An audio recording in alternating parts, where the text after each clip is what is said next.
ગયા છે। આજે હું તમને આનંદી કાગડાની વાર્તા કહી। એક હતો કાગડો, તે રાજાના વાકમાં આવ્યો હતો, એટલે રાજાએ તેને સજા કરવાનું નક્કી કર્યું। રાજા બોલ્યા, જાઓ, આ કાગડાને કૂવાના કાંઠે કાદવ છે, તેમાં આ કાગડાને ખૂંટાડીને મારી નાખો। એના માથે કાગડાને પકડીને કાદવમાં નાખી દીધો। ત્યાં એના માથે કાગડાને કેટલો ખૂંટ્યો, ત્યાં કાગડા હોય તો પાછા આનંદથી બોલ્યા, ગારામાં લપસણું કરતા શીખીએ છીએ ભાઈ, ગારામાં લપસણું કરતા શીખીએ છીએ। આ સાંભળી રાજા તો નવાઈ પામ્યા, આ કાગડાને દુઃખની જગ્યાએ આનંદથી કેમ બોલે છે? રાજાને તો ક્રોધ ચડ્યો। રાજાએ હુકમ કર્યો કે જાઓ, આ કાગડાને કૂવામાં નાખી દો, એટલે ડૂબીને મરી જાય। એના માથે કાગડાને પકડીને કૂવામાં નાખી દીધો। ત્યાં કાગડાભાઈ તો આનંદથી બોલ્યા, કૂવામાં તરતા શીખીએ છીએ ભાઈ, કૂવામાં તરતા શીખીએ છીએ। આ સાંભળી રાજાને તો ખૂબ ક્રોધ ચડ્યો।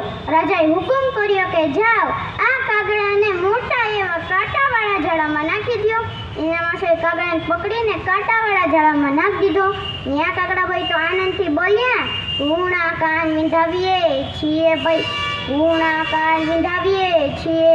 આ સાંભળી રાજાને તો ખૂબ ક્રોધ ચડ્યો। રાજાએ હુકમ કર્યો કે જાઓ, આ કાગડાને તેલની કોઠીમાં નાખી દો। એના માથે કાગડાને પકડીને તેલની કોઠીમાં નાખી દીધો।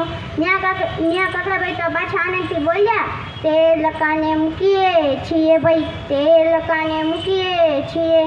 આ સાંભળી રાજા તો બોલ્યા, આ કાગડો તો બહુ જબરો છે, આ કાગડાને ગમે એવું દુઃખ દે, પણ આ તો આનંદથી જ બોલે છે। રાજાને તો ક્રોધ ચડ્યો। રાજાએ હુકમ કર્યો કે જાઓ, આ કાગડાને ઘીના કૂપામાં નાખી દો। એના માથે કાગડાને પકડીને ઘીના કૂપામાં નાખી દીધો। ત્યાં કાગડાભાઈ તો પાછા આનંદથી બોલ્યા, ઘીના લબકા ભરીએ છીએ ભાઈ, ઘીના લબકા ભરીએ છીએ।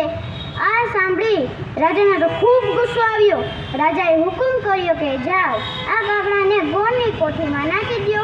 એના માથે કાગડાને પકડીને ગોળની કોઠીમાં નાખી દીધો। ત્યાં કાગડાભાઈ તો પાછા આનંદથી બોલ્યા, ગોળના દડબા ખાઈએ છીએ ભાઈ, ગોળના દડબા ખાઈએ છીએ।